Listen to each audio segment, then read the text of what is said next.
পুলিশি তল্লাশিতে উদ্ধার হলো ৮০ লক্ষ টাকা। গ্রেফতার করা হয়েছে তৃণমূল নেতাকে। পুলিশের জালে বাদুড়িয়া পুরসভার চেয়ারম্যানের থেকে পাওয়া গেছে ৮০ লক্ষ টাকা এবং সরকারি ত্রাণ সামগ্রী। গ্রেফতার করা হয়েছে বাদুড়িয়া পুরসভার চেয়ারম্যান দীপঙ্কর ভট্টাচার্যকে। পার্টি অফিস এবং বাগানবাড়ি থেকে ৪,০০০ সরকারি ত্রিপল উদ্ধার করেছে পুলিশ।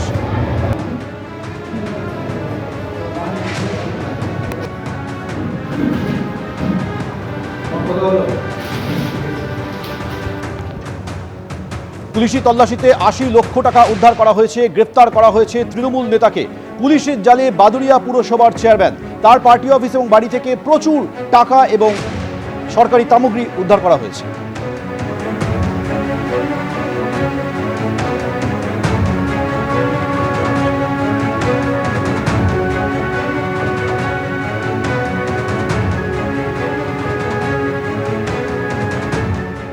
জীবন কৃষ্ণের স্মৃতি কি ফিরছে? শান্তনু সিনহা বিশ্বাসের মুর্শিদাবাদের পৈতৃক বাড়িতে সম্ভাবনা জোরালো হচ্ছে। তার কারণ ঠিক যেমনভাবে জীবন কৃষ্ণ সাহা কেন্দ্রীয় এজেন্সির গোয়েন্দারা আসার পর তার দুটি মোবাইল ফোন ছুঁড়ে ফেলে দিয়েছিলেন পুকুরে, তেমন কি কিছু ঘটিয়ে থাকতে পারেন শান্তনু সিনহা বিশ্বাস? এই সম্ভাবনাকে সামনে রেখে তার বাড়ির পুকুরে এবার তল্লাশি চালাতে পারে এনফোর্সমেন্ট ডিরেক্টরেট। এই সম্ভাবনা জোরালো হচ্ছে। আপনারা জানেন যে প্রাসাদের ছবি আপনারা দেখতে পাচ্ছেন, সেই প্রাসাদে শান্তনু সিনহা বিশ্বাসের এই পৈতৃক বাড়িতে আজ ফের পৌঁছে যান ইডি আধিকারিকেরা। এর আগে শুক্রবার 14 ঘন্টারও বেশি সময় ধরে তল্লাশি চালিয়েছিল ইডি এবং আজ সকাল 10টায় কান্দির সেই বাড়িতে পৌঁছে যায় ইডি আধিকারিকদের সঙ্গে ব্যাংকের আধিকারিক আসেন।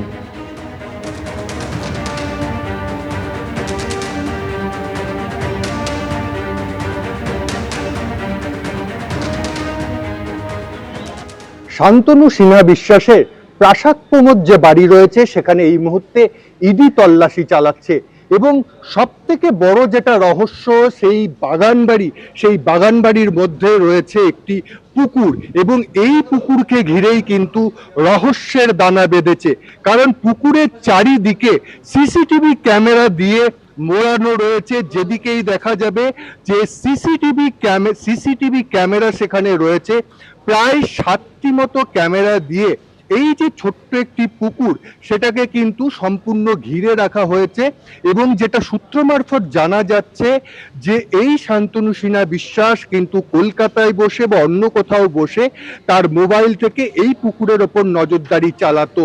যেহেতু জীবন কৃষ্ণের সময় প্রাক্তন বিধায়ক তৃণমূলের, তার জীবন কৃষ্ণের দেখা গেছিল সে মোবাইল ফোনে জলে ফেলে দিয়েছিল। তার বাড়ির পাশে পুকুর রয়েছে, এখানেও কিন্তু সেই পুকুর রহস্যের দানা বাজছে এবং যেটা জানা যাচ্ছে যে এই পুকুরের দিকে কিন্তু নজর রয়েছে ইডির আধিকারিকদের। এবং এই এখন সব থেকে বড় প্রশ্ন যে এই পুকুরে কি তল্লাশি চালানো হবে? এই পুকুরে ডুবুরি নামিয়ে না জল সম্পূর্ণ সেখান থেকে বাইরে বার করে দেখা হবে যে পুকুরে কিছু রয়েছে নাকি? কারণ নানান প্রশ্ন কিন্তু এই সিসিটিভি ক্যামেরা যেভাবে লাগানো রয়েছে তাতেই কিন্তু এই প্রশ্নগুলো উঠছে। একেবারে পুকুরের যে ঘাট আমরা দেখতে পাচ্ছি সেই ঘাট একেবারে সুন্দর করে বাঁধানো রয়েছে এবং ইডি আধিকারিকদেরও দেখা গেছে এবং পুলিশকেও বারবার দেখা যাচ্ছে এই ঘাটের সামনে আসতে, ছবি তুলছে, সেটাও কিন্তু বারবার করে দেখা যাচ্ছে। এবং এই মুহূর্তে যেমন এই যে বাড়ি রয়েছে, বাড়ির ভিতরে তল্লাশি চালাচ্ছে, মনে করা হচ্ছে যে বাড়ির ভিতর থেকে অর্থাৎ ঘর থেকে যদি কিছু তেমন না পাওয়া যায় তাহলে এই পুকুরের দিকেই নজর দেবে ইডি আধিকারিকরা। এবং অনেকেই মনে করছে যে এখান থেকেই আরো কিছু তথ্য পেতে পারে বা যে মূল রহস্য এত বড় বাগান বাড়ি তৈরির এবং তার ভেতরের পুকুর, সেখান থেকে কিন্তু সমস্ত রহস্য বেরিয়ে আসতে পারে। ফলে যাবতীয় কৌতূহলের কেন্দ্রে রয়েছে এই পুকুর। সত্যিই কি পুকুরের ভেতরে কিছু লুকোনো রয়েছে?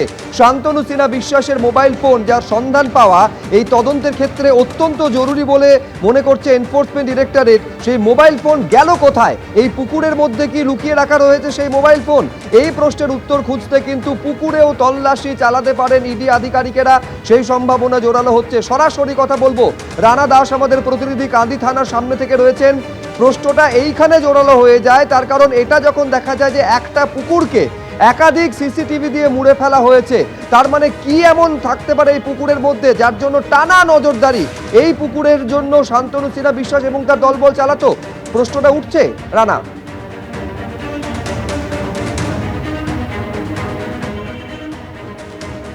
একেবারেই এই প্রশ্নটা উঠছে এবং এই প্রশ্নটা ইডির আধিকারিকদের কাছে উঠেছে।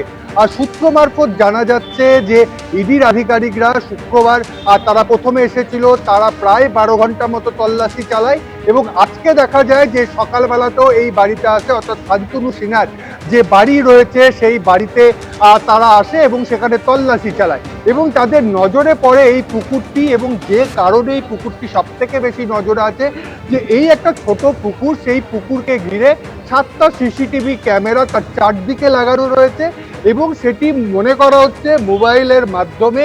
আর সেটি কিন্তু এই শান্তনু সিনহা বিশ্বাস তিনি কিন্তু কলকাতা বা যেখানে থাকতেন সেখান থেকে কিন্তু তিনি পুরো বিষয়টি দেখতেন। এছাড়াও সেখানে পার্সোনাল নিরাপত্তা রক্ষী ছিল।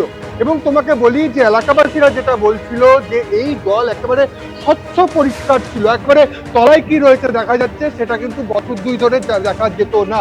এবং বাড়িতে 2 দিন তল্লাশি চালিয়ে এই যে প্রাসাদোপম যে বাড়ি, সেই বাড়িতে তল্লাশি চালিয়ে কিছু কাগজ নথিপত্র পেয়েছে, কিন্তু ফোন যেটা খোঁজা মূলত তাদের উদ্দেশ্য সেটা কিন্তু পাওয়া যায়নি।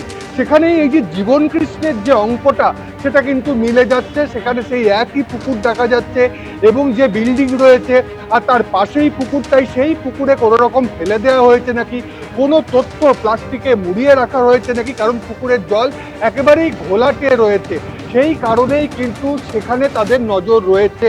কিন্তু আজকে সেই রকম ভাবে ইনফ্রাস্ট্রাকচার নিয়ে তারা আসেনি যে পুকুরে তারা কাউকে ডুবুরি নামাবে বা পুকুরের জল সেখান থেকে বার করবে, সেই রকম ব্যবস্থা ছিল না। কাঁদি থানার পুলিশ সেখানে ছিল, আমরা দেখতে পাচ্ছিলাম পুলিশ যেমন ছিল, কেন্দ্রীয় বাহিনীর জওয়ানরা ছিল, তাদেরও পুকুরের সামনে দেখতে যাওয়া যায়, ছবি তুলতে দেখা যায়। অর্থাৎ এই ছবি তুলে নিয়ে হয়তো ইডি আধিকারিকরা তাদের যে উচ্চ পর্যায়ের আধিকারিক রয়েছে তাদের সঙ্গে দেখাবে, তাদের সাথে কথা বলে এর কিন্তু আসতে পারে এবং এই পুকুরে কি রয়েছে, কোনো রহস্য লুকিয়ে রয়েছে নাকি, এই পুকুরের থেকেই কিছু পাওয়া যায় নাকি সেটা তারা দেখবে।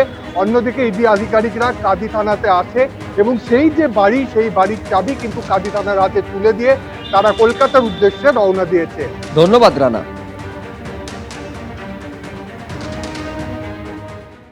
এবিপি আনন্দ এগিয়ে থাকে, এগিয়ে রাখে।